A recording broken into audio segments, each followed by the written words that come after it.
Hey, Bradford here. We're back. We've got another WoW TCG Classic Deck Tech. Today we're going over Token Swarm Druid. It's blue. It's an Alliance deck. I got this list originally from Winged Weasel, or Vin. He's the host of the Random Thoughts podcast. He's got a bunch of cool decks floating around WoW TCG browser, and this is one I grabbed from him and made a few changes. So most of the cards are really his idea. I just tweaked the numbers a bit. So we're Token Swarm Druid. We are basically an aggro deck. The goal is to play a whole bunch of tokens, go really wide, and if your opponent has trouble sweeping the board, which most decks don't have a lot of good sweepers, then we'll overrun them with tokens and trades that are favorable to us by using like cards that pump up our tokens to make them into like 2/1s and 3/1s. And then at some point just going over our opponent with way too many 2/1s and 3/1s. We've also got our hero power, pay for all your tokens get +2 attack, so this just sits in your hero all game, and if your opponent ever lets you get 4 or 5 tokens and they kind of just can't control it, you just get to swing out for like 12 or 15, depending on how many you have in play. Let's go into the cards. So our first set here, this is all the threats. So Bottled Life here makes a 1/1 tree when it comes into play. Then you can tap a Druid, including your hero, to put a second 1/1 Treant into play. So a little Treant like this. Hey, I'm a Treant. Punch. Anyways, so we get some tokens. So this is like a little 2-for-1, make 2 1/1s. It's not so good versus Broderick because they can start eating the cards, but the point is they're going to be using everything they have all game, so we need these cards to help us compete and not fall behind. Okay, so we've also got Glory to the Alliance, mix 2 1/1 protectors. It's not the best card, but the protectors is super relevant. It means you can protect some other things that are great. Nasala Silvertree, she's a 0/6, 3-cost ally. At the start of every player's turn, make a 1/1 Treant. She starts to take over games pretty quickly. It sucks if she gets History on it or killed some way that backfires on you, but for the most part, she creates an army on her own. She requires an answer, and you almost always get like 2 to 4 Treants out of her, especially if you have like some protectors and your opponent's having to swing into her, but you just protect for 1 or 2 turns, and you just get too many trees out of it. This guy's one of the best cards in the deck. He's a 4-drop 2/2. He puts 2 1/1 trees into play, and all tokens you control have ferocity. He's not necessarily a turn 4 play, even though he costs 4. Sometimes I like to sandbag 1 or 2 of these in my hand and just slowly pressure my opponent. And then at some point, you have other effects that start creating tokens at the start of your turn, and then you can just play him, so all those tokens that came in at the start of your turn now have ferocity, and your opponent didn't expect to have to run into the 2 ferocity token he puts into play, plus maybe the 1 or 2 more you had come in that turn. So even though he's a turn 4, even though he costs 4, he's really more of like a turn 5 to 8 play, and you can often win the game with him. Edwin, we all know him by now. He's already a 5/3 stealth untargetable, which is really powerful because he's really one of the only few cards your opponent has to figure out how to attack through. But he creates his own 1/1 protectors, and then we also have potentially some protectors from this. And his little protector tokens might be much bigger because of some of the other effects we have in play. So he does a lot for this deck. Okay, moving on to the long game threats. These are all things that are just going to help us out over the long game, or these are all cards that can kind of be answered with just good creatures your opponents might have that have more health than the tokens, so they can slowly make their trades back. Signet of Manifested Pain is also one of our primary threats. We could put it up here, but it is also really essential in the long game. Start your turn, you can take 2 damage and put a 2/2 token into play. The token will be a Night Elf Druid to match our hero, so it's a little 2/2 Night Elf Druid token. Most of the time, we're not going to be under the pressure of our opponents. Like, they're not going to be pressuring our life total. So we're just going to keep putting these into play. Like, I've seen games go where you put one of these in turn 2, and throughout the course of the game, you take 16 damage to yourself and make 8 tokens out of it. So if you can find me another card that generates 8 permanents, let me know. March of the Treants. I have this down to a 2 of. At the start of your turn, put a 1/1 tree into play. So it's a lot worse than her, but it's also a lot harder to remove for a lot of decks. And oh my gosh, look at these little bunnies. That is hilarious. These little goobers. Anyways, at the start of your turn, you get some 1/1 trees. Every turn you get 1. So it's slow, but it can help you get there. Surge of Power. We only have 2 of these in the deck. Token allies you control have +1/1. It's not the only way to pump the tokens, but it's nice to diversify our threats a little bit, because sometimes you just need more tokens, sometimes you want to make the tokens get bigger. So this works well with almost every card in the deck, but it's pretty bad on its own. It's also not the only pump effect we have, so we have 2 of these, and we have 3 of these. Nature's Reach also gives your tokens +1/1. And then later in the game, you can pay 3 and tap this ongoing ability to make a 1/1 Treant. So it kind of does both. I dropped it down to a 3 of instead of a 4 of because it's really clunky and does nothing in a lot of draws. But maybe it's correct to have 4 of these and only 1 of these. But your curve does start to matter, and we've got a lot of cheap quests to slot in between it, but it's just a nice little... It does multiple effects for us. It's a very long game card. It makes your 1/1s better, and lets you make a lot of 1/1s. Got Tuskarr Kite, 3 of these. We have so many tokens sitting around that we're almost always going to have some time to draw. And we want to keep just getting our game plan on. Viewless Wings. It's 5 mana, little cloth, has 1 armor. Allies you control have Assault 1 for each ally you control. So if you have like 3 tokens in play, each token has Assault 3, plus they already have 1 attack. So if you've never played against this card, usually when someone casts it, you just die. So that's how that play experience goes. But it's as good as it says, and it's a 3 of in the deck. It costs 5. If you have just a couple tokens in play, it's often lethal. You can also just place it in play, and then maybe you don't have a whole lot of dudes in play. But you can also play this, and then maybe turn 6, play this guy. Then both your tokens are already going to be 3/1s, and then maybe if you can also crack a bottle and use your hero to crack the other 2, then you put. So that's what this guy costs 4. This costs 5. So you could play Viewless Wings, and then the next turn play this guy into Bottled Life. You'd have 5 creatures in play, and all the tokens have Ferocity. So all the tokens could swing for 24 without this guy attacking. So that's pretty nuts. Or even with turn 6, you could probably just play like a Lord of the Alliance, or just put a token into play from Twilight Citadel. There's a lot of plays that Viewless Wings will just win the game immediately. Okay, over to the utility. Avatar, it puts an XX Ferocity token into play. I have only 2 of these in the deck. I really don't know if it's the correct number, or if we should just keep going wide, but by having a couple cards that make our opponents worry about us going tall, as we say, so we have a bunch of 1/1s that are okay in the wide strategy, but we have also a 5/3 that they have to figure out a way to deal with it.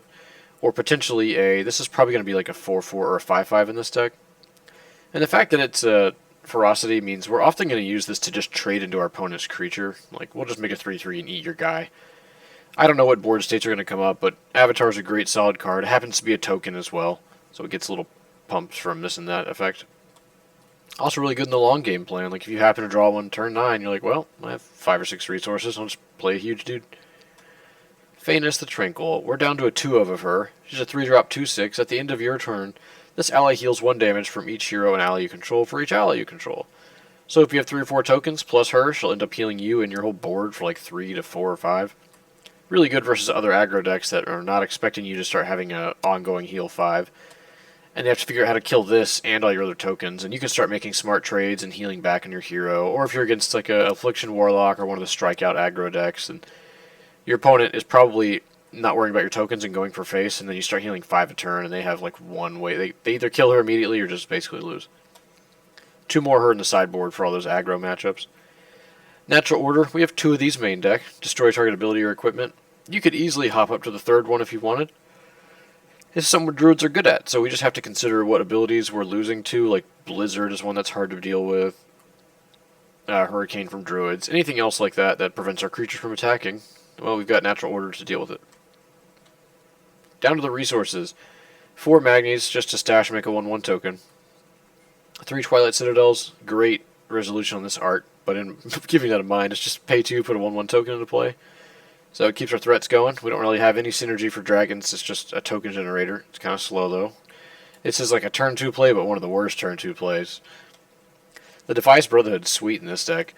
While there are 4 more allies in your party, pay 1 and draw 2. So this is a pay 1, draw 2 quest. It's just fantastic. It's really going to keep your hand size. You're used to paying 1 to maybe draw 1. The fact that you get to draw 2 from this is going to propel you into some later game board states that you didn't think you would have the mana to get to. Report to Goldshire. If you have more allies than an opponent, pay 1 to complete and draw a card.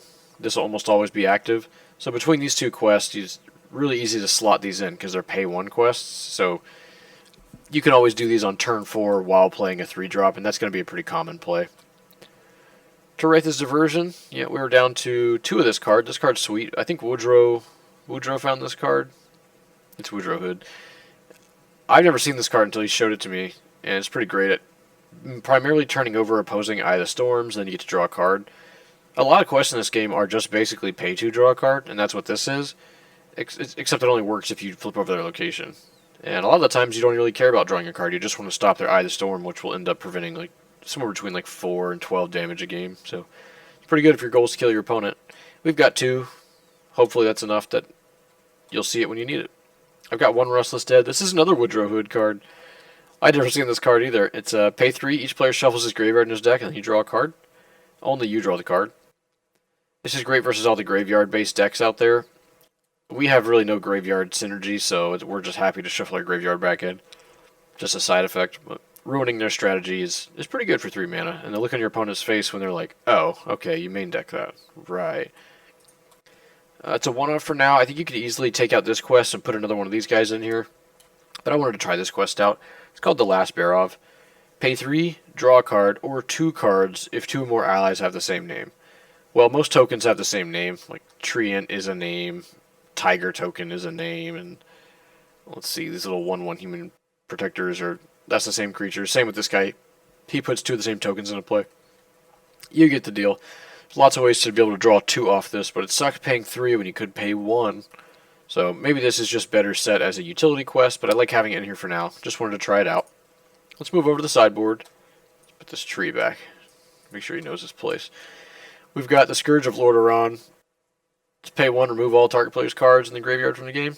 Nice little graveyard answer. We could slot this as another one of these so we have a chance to draw, but if we're siding this in against the graveyard deck, we kind of want to be able to progress our own strategies, so that might just be playing 1 and 2 drop stuff, and maybe hold this up in case they're a combo, or just flush out their stuff while playing more threats so they have no chance to catch up. It's a one-off, you can tweak the numbers. I have 3 natural possessions and 1 natural order, so between these and the natural order in the deck, we can have up to 6 ways to kill ongoing abilities and equipment. This one can kill both, so there's a number of solo decks we're going to be up against that this would be great to have.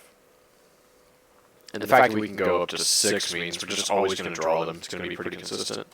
Here's 2 more Faenis the Tranquils. She should do a great job of healing us in the aggro matchups, and with 4 of them, we don't have to worry about, like, oh, if I resource the first one, I'm never going to see another one. Or if we're siding this in, you probably aren't going to be resourcing them, you're just going to be using them to heal a lot. The fact that she's a 2/6 and not a 0/6 means your opponent does have to trade his creatures off if he's trying to stay alive. And it becomes very difficult to race you. Hurricane, we got 3 of these. This comes into play. Your opponent's stuff can't attack or block for 2 turns, including the turn you play it. So sometimes you can just play a Hurricane and turn off all the protectors, swing for lethal. But I think we put these in the deck primarily for strike out opposing decks like rogues or warriors that just attack a lot. Or just any aggro deck. We just throw a Hurricane down and they may not be expecting it. They just have to sit there for 2 turns, pretty much lose their board, can't attack.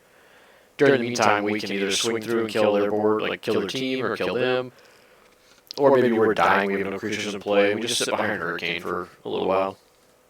We could also consider things like Innervate to help for the long game plans, but we have a lot of long game plans going, and I don't really want to spend 4 mana to draw cards when I can just make tokens.